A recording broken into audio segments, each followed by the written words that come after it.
Vamos a revisar lo que pasaba en Argentina. Con más del 30% de los votos, Javier Milei marcó la sorpresa en las elecciones primarias de Argentina, dejando atrás a la oposición y al kirchnerismo de cara a los sufragios de octubre. Vamos a analizar el proceso electoral de Argentina. Nos acompaña para esto la académica del Departamento de Política y Gobierno de la Universidad Alberto Hurtado, Federica Sánchez. Muchísimas gracias, Federica, por estar con nosotros y bienvenida. Hola, muchas gracias, buen día.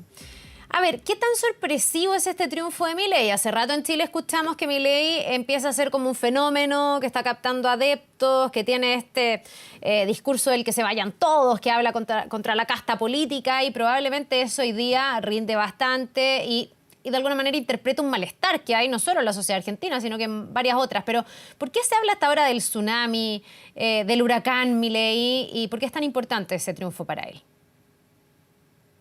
Bueno, creo que en realidad esto tiene que ver con el número, ¿no? El porcentaje de votos que sacó ayer. El año pasado, Milei a fin de año había terminado con un porcentaje de intención de voto bastante alto, que estaba por encima del 20%.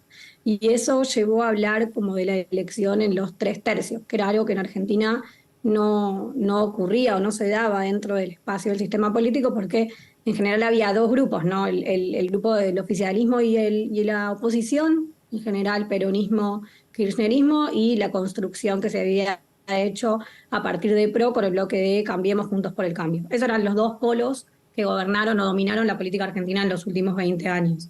Y de repente la irrupción del discurso de Milei, que está muy en línea, como decías recién, con un discurso libertario y de ultraderecha que se da en otras regiones, en otras partes del mundo, incluida en América Latina, lo vemos en muchas representaciones que tenemos en la región. Empezó a tomar un poco más de fuerza. Terminó el año pasado con esta intención de voto por encima del 22%, creo, y después durante los primeros 6 meses de este año se empezó a hablar de, bueno, que no estaba sosteniendo ese número, y las últimas encuestas decían que iba a estar como máximo en un 22%, entre un 15 y un 22%, pero creo que todos en general, los analistas, esperamos al menos algo cerca del 20%, pero no nos imaginamos que iba a ser 30 puntos porcentuales. Ya, ¿y a qué atribuyes o cómo explicar este fenómeno Milei? Algunos se preguntan si en las PASO, que son las primarias, ese voto protesta tiene menos costo de lo que podría tener para unas elecciones presidenciales, porque ahora el desafío para Milei, si es que quiere realmente ser presidente, es ganar las presidenciales en octubre. ¿Cuánta distancia hay entre el escenario de ayer y eso? ¿O qué tan bien aspectado queda? Por el contrario, y a lo mejor este es un voto real de adhesión a él. ¿Cómo lo ves? Sí, creo que obviamente es menos costoso el voto bronca en las primarias que el voto bronca en una elección general.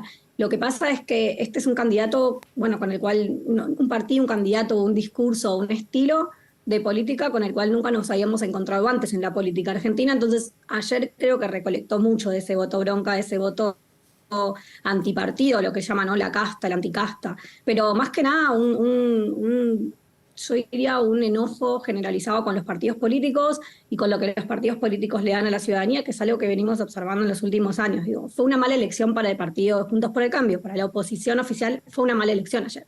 En ese sentido, creo que lo que parece un poco quizás, yo diría extraño, pero creo que es lo que hay que estar mirando, es que en general cuando tenemos primarias en la mayoría de los países del mundo, lo que suele ocurrir, o la tendencia suele ser, que el candidato que gana las primarias es el candidato que realmente gana después las generales, o que tiene mayores chances de ganar las generales. Es raro ganar una primaria y perder una elección general. Bueno, en el caso de Milei, hay que ver si realmente este caudal electoral se mantiene en octubre en función de quiénes son los otros candidatos que van a competir, y realmente en función de cuánto la ciudadanía cree que Milei está preparado para ser presidente y no solamente para recolectar el voto bronca como lo recolectó ayer. Porque además, si es presidente, o sea, si llega a ser electo presidente en octubre, va a tener que trabajar con muchos acuerdos al interior del Congreso. Ya, no, y ahí uno se pregunta si él tiene como la maquinaria política, si va a tener una bancada, por ejemplo, en caso de que él sea presidente, porque no sé si este es un voto de adhesión personal o él está logrando traspasar esta fuerza, este fenómeno también a personas que el día de mañana, si es que él llegara a ser presidente, lo acompañan en ese gobierno. Por más que él diga que se vayan todos, va a necesitar gobernar con alguien, se supone, ¿no?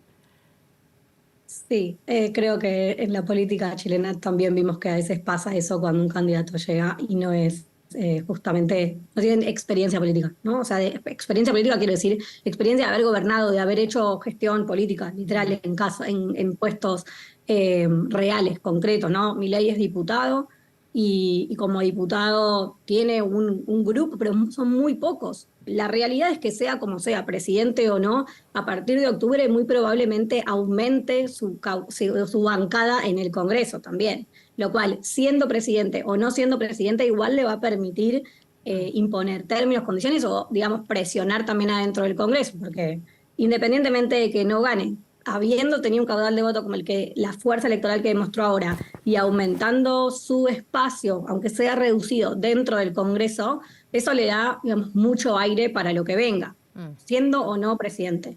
Y siendo presidente, igual no va a tener una bancada con la mayoría, por lo tanto va a necesitar de las coaliciones y de los acuerdos, y ahí su principal socio seguramente no sea otro que Juntos por el Cambio. Federica, ¿a quién le hace daño la candidatura de Milei? ¿Al oficialismo, a la oposición? Generalmente lo que hemos visto, porque a Milei se le tilda como de extrema derecha. En Argentina no sé si ocupan tanto ese concepto, hablan de la derecha libertaria, pero en el fondo, en la derecha uno diría, bueno, la pugna está entre él y la oposición de Patricia Bullrich, que es quien gana esa primaria, digamos, más que el oficialismo, que el que gana es Sergio Massa, quedando como la tercera fuerza, que es algo, entiendo, bien inédito. Pero Milei también podría estar capturando el descontento de todos los anteriores, digamos. A lo mejor, y te lo pregunto, puede ser un fenómeno un poquitito más transversal en el sentido de que uno percibe desde acá que hay un agotamiento del votante y del ciudadano argentino con lado y lado. Lado y lado que, como tú decías, han monopolizado hasta ahora la política en los últimos años, ¿no?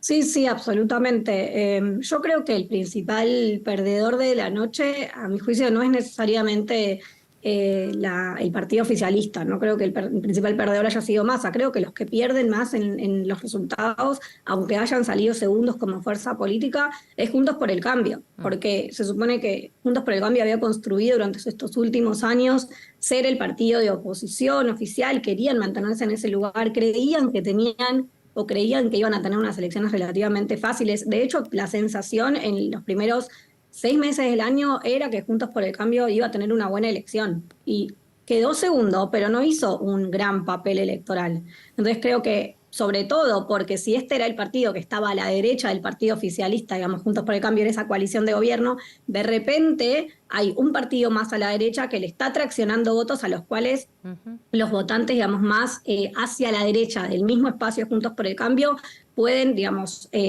moverse muy fácilmente, ¿no? Y lo más quizás interesante de todo es que la candidata que sale más votada ayer, que es Patricia Bullrich, es justamente el ala más dura de Juntos por el Cambio. Entonces es la que está más cerca de los votos del sector o del discurso de ultraderecha de Milei. Ya, entonces ahí hay una disputa de votos que son muy cercanos también, en una parte, no todos obviamente. Ahora, uno entiende que todo esto que se basa, en la oposición al oficialismo y al gobierno, ¿no? Ayer Milei cuando ganaba decía, nosotros somos la verdadera oposición, y es un poco lo que tú dices. Dentro de la derecha, el más duro de los duros es Milei, y luego gana Patricia Bullrich, que es la más dura de la centro-derecha, para traerlo como al escenario chileno, digamos.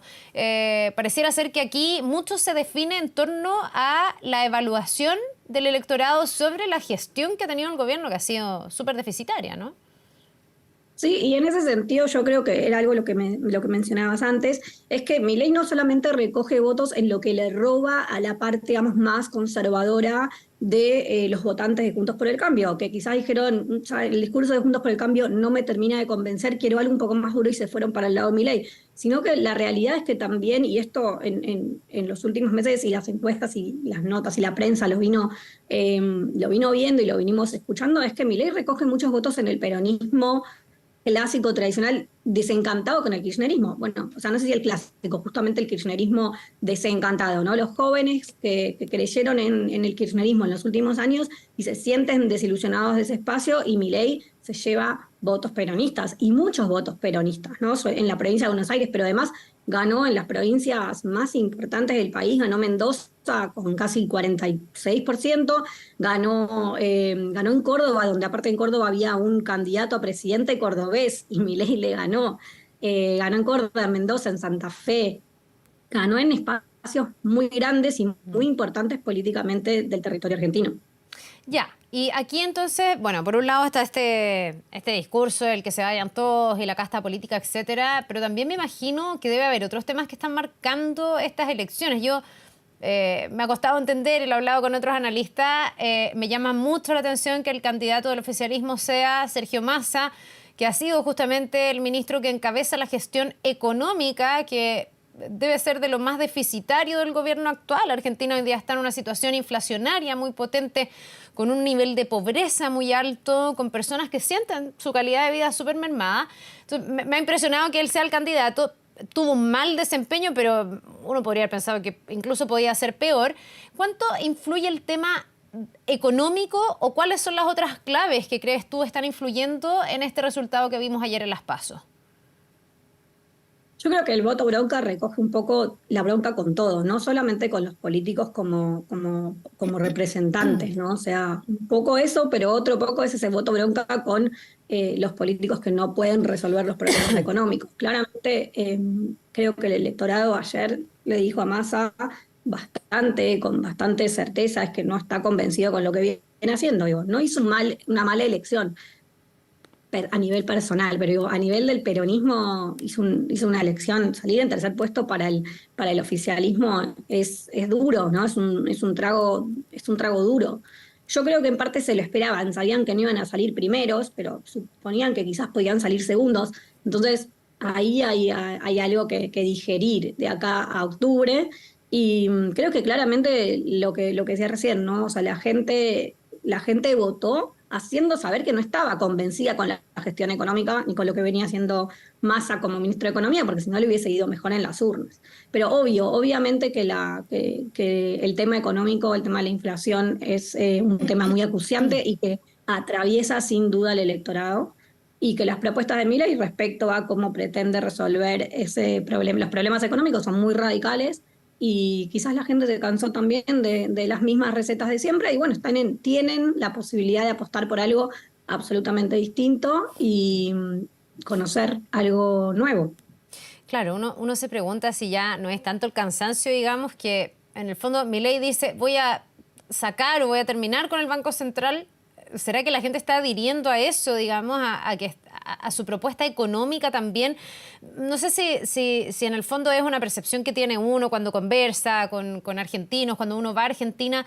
Da la sensación de que a veces el ciudadano argentino ya siente que tiene poco que perder, que en el fondo viene un poquitito de vuelta ya en este hastío y que ya considera que ninguno de los bloques ha logrado satisfacer sus necesidades y mejorar su calidad de vida y por lo tanto a lo mejor abrirse a esta alternativa de pronóstico reservado es como lo que va quedando, ¿no? No sé si tú sientes eso o uno tiene una percepción mayor también. Desde acá es distinto que estar ahí, digamos. Sí, sí, a mí me da la sensación de que esta es una elección, este es un momento, no una elección, es un momento de la política argentina que tiene muchas similitudes al 2001, que fue la gran crisis social, económica, política argentina desde el retorno a la democracia, ¿no? 20 años después, y de hecho más o menos 2001 fue 20 años después del comienzo de la democracia en Argentina o del retorno a la democracia, y otra vez 20 años más tarde estamos en una crisis del sistema político que es una crisis generalizada, ¿no? Y en ese momento también fue que se vayan todos y ahora hay un descontento muy profundo con lo que los partidos entregan. Y cuando hablo de los partidos, hablo de estas dos grandes coaliciones que gobernaron la política durante los últimos 20 años.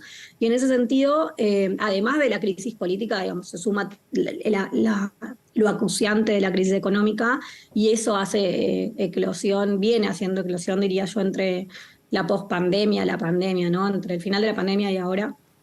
Y me parece que en eso de perdido por perdido, se moviliza este voto que, claro, es muy difícil distinguir quiénes dentro de los votantes de Milei votan a Milei porque quieren realmente cerrar el Banco Central o que desaparezca el Banco Central y quiénes realmente lo hacen para mandarle un mensaje al sistema político de que esto, así como está, así no va más, ¿no? Miren cómo podemos votar otro candidato y ese recoge el voto bronca. El voto bronca no es necesariamente voto programático.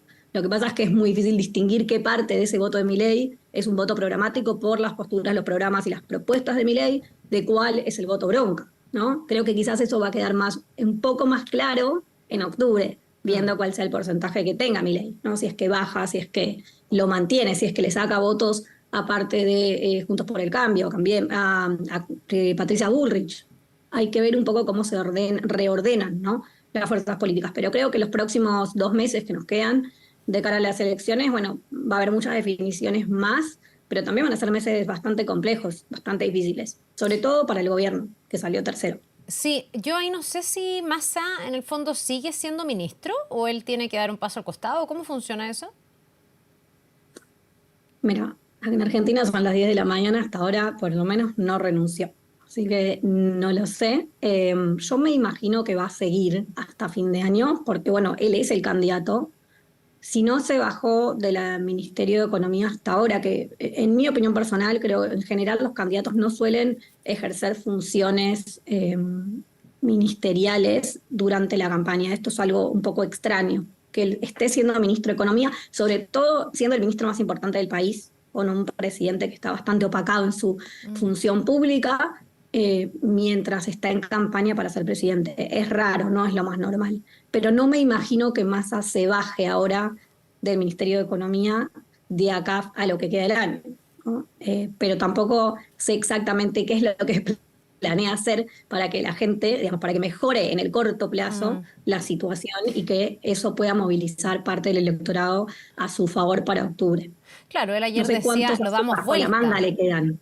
Yo no sé cómo. ¿Cómo? Ayer él decía, lo damos vuelta en el fondo. Vamos que lo damos vuelta y que vamos a repuntar, pero uno se pregunta cómo, y a estas alturas uno no sabe si es, con lo raro que es. En Chile es algo que no pasaría. Un ministro haciendo campaña es rarísimo, porque además abre todo un flanco de polémica respecto de que se usen, en el fondo, recursos, ya sea dinero o despliegue o convocatoria a la prensa, desde el gobierno, digamos, recursos de todos. Entonces sería súper reñido. Pero entendiendo que esa es la situación y que puede ocurrir, uno se pregunta si a Massa le conviene seguir siendo la cara del gobierno, porque ahí hay un voto rechazo y hay una especie como de evaluación, me imagino yo, a su gestión, o si le convendría salirse para poder darlo vuelta. Tú me dices que tú crees que se queda en el gobierno.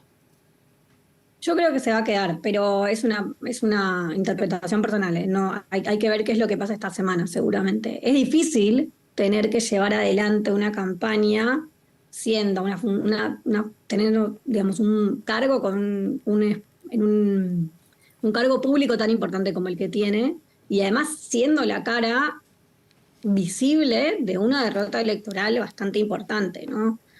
De acá a octubre no sé cómo lo dan vuelta, como dice él. Yo no sé cuántos haces bajo la manga le quedan a Massa para poder llegar a octubre y ampliar ese voto, ¿no? Porque sabe que se va a quedar con el 5 punto algo de votos que tuvo Grabois, que era el segundo candidato en las primarias de Unión por la Patria. Se va a quedar con ese 5%, pero con 25% todavía no gana, ¿sí? Entonces hay que ver un poco ahí qué es lo que realmente puede ocurrir. También depende un poco de las transferencias de votos de los distintos sectores de Juntos por el Cambio, si es que la gente del larretismo que hoy perdió como segunda opción lleva votos para alguna parte de Juntos por el Cambio, quizás la parte más afín al centro izquierda de Juntos por el Cambio se termina yendo con Massa, el resto se queda con Patricia Bullrich. No se sabe bien hacia dónde se van a mover las cosas. Creo que las próximas 2 semanas son de realineamiento y de reorganización, y ahí vamos a tener el panorama un poquitito más claro. Bien, pues vamos a estar súper atentos a esta recta final de cara ya a las elecciones generales en Argentina para ver si es que a Milei le alcanza o no para convertirse en el nuevo presidente, pero todavía queda harto. Las elecciones sabemos que los últimos tramos son los más intensos, así que seguramente, Federica, vamos a estar conversando más adelante de todo esto. Federica Sánchez, académica del Departamento de Política y Gobierno de la Universidad Alberto Hurtado, gracias por habernos acompañado esta mañana. Muchas gracias. Buen día. Que te vaya muy bien, nos vemos.